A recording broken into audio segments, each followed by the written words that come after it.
Est un mode de vie complet qui tient en compte les besoins physiques et spirituels de l'homme. Allah, le Créateur, ne nous a créés que pour son adoration comme il est mentionné dans le Coran. Il ne nous a pas abandonnés et laissés livrer à nous-mêmes. Il nous a plutôt envoyé des guides et des messagers pour nous orienter dans ce bas monde. Le musulman passe donc sa vie à tenter d'obtenir la satisfaction d'Allah en l'adorant et en obéissant à ses lois. L'une d'elles est l'interdiction de consommer de la viande porcine. On pourrait alors se demander la raison de l'interdiction du porc, vu qu'elle est consommée par plusieurs parties du monde. Comme me le disait mon père quand je me suis converti à l'islam, tu as mangé du porc pendant 16 ans et ça ne t'a jamais tué. En effet, il y a des gens qui mangent du porc toute leur vie et arrivent parfois à atteindre l'âge de 90 ans, voire plus encore. Mais il en va de même pour la cigarette. Certains ne contractent pas de maladie, mais cela ne veut pas dire pour autant que le tabac est bénéfique pour la santé. Donc, en général, les musulmans mettent en avant le caractère nocif de la consommation de la viande de porc lorsqu'ils sont interrogés sur cette question. En effet, cela est indéniable, les scientifiques ont découvert que la consommation excessive de la viande de porc peut avoir des effets négatifs sur la santé. Le porc peut être porteur de plusieurs maladies infectieuses, voire même de maladies cardiaques et rénales. Mais est-ce la véritable raison de l'interdiction du porc en islam ? En vérité, il n'y a pas de mal à dire que cela fait partie des sagesses de l'interdiction de manger du porc, car il y a des risques pour la santé et un problème d'hygiène clair concernant cet animal. Mais cette raison demeure secondaire. Si le musulman ne mange pas de porc, c'est tout simplement car il se soumet au commandement divin. Allah dit dans le Coran, dans le sens du verset, « Il ne vous a interdit que les charognes, le sang, la viande de porc et ce qui a été sacrifié au nom d'un autre qu'Allah. » Il arrive parfois que nous ne sachions pas très bien la raison derrière un ordre ou un interdit qui se trouve dans les textes islamiques. Mais le musulman, même s'il n'arrive pas à déceler toutes les sagesses derrière telle ou telle directive, se soumet néanmoins volontairement au commandement d'Allah. De surcroît, Allah dit dans son noble livre que le croyant est celui qui, en entendant l'ordre d'Allah, s'y soumet immédiatement. La seule parole des véritables croyants lorsqu'ils sont cités devant Allah et son messager pour que celui-ci juge entre eux est « Nous avons entendu et nous obéissons ». Voilà ceux qui réussissent. Le croyant comprend qu'Allah est le plus sage et qu'il est très juste et que, par conséquent, ses lois visent notre bien-être, qu'il soit physique, émotionnel ou spirituel. Le Créateur connaît mieux que quiconque la meilleure manière pour sa création de vivre en ce bas monde, tout en se préparant pour l'au-delà. Il n'est donc pas permis aux musulmans de consommer de la viande de porc, et cela en toutes circonstances, sauf en cas de situation désespérée où la vie de la personne en dépend.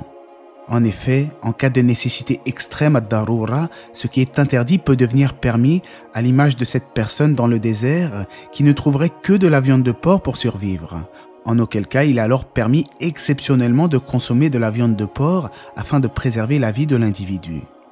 Allah nous permet de jouir de toutes les bonnes choses en ce monde et nous interdit les choses qui sont susceptibles de nuire à notre foi, à notre santé, à notre bien-être et à nos mœurs. En revanche, si un croyant consomme du porc par inadvertance ou sans le savoir, cela n'est pas compté comme un péché. En effet, Allah ne châtie pas quelqu'un pour son manque de connaissance, ni pour un oubli ou une erreur involontaire.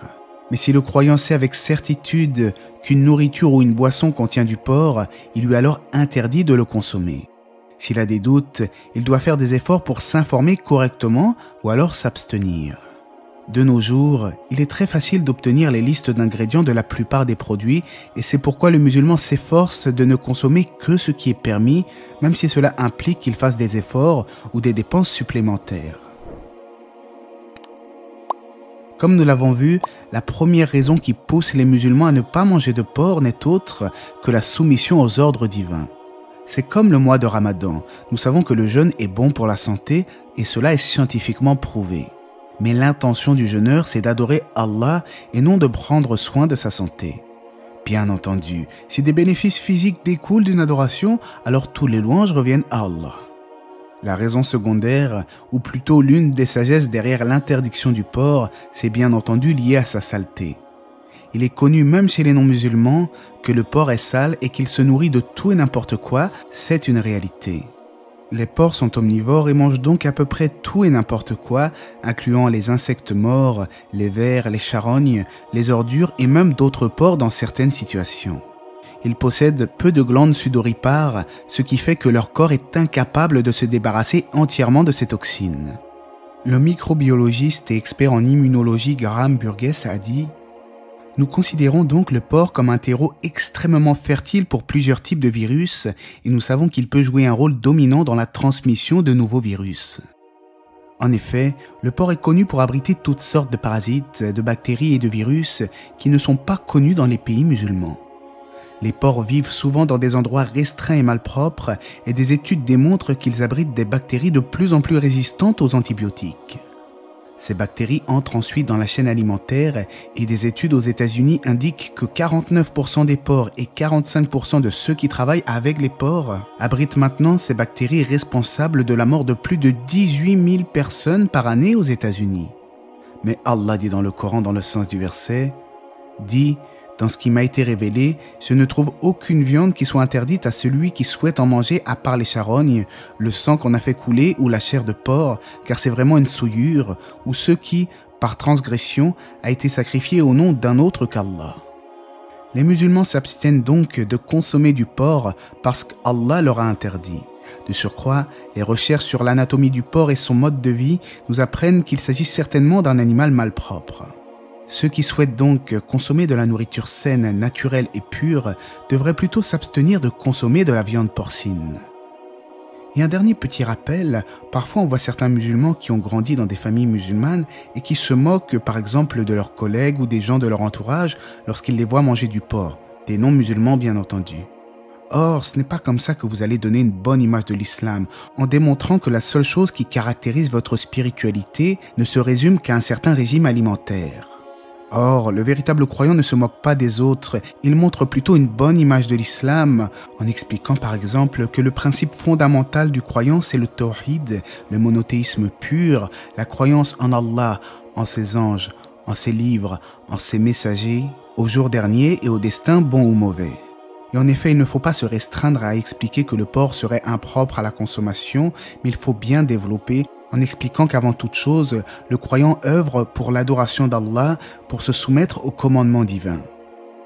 En effet, sur terre, Allah observe qui est à même d'écouter ses ordres et qui, à contrario, se détourne de ses commandements avec arrogance. Allah sait mieux. J'espère que ce rappel vous aura été profitable, que la paix et les bénédictions d'Allah soient sur le prophète, sa famille et ses compagnons.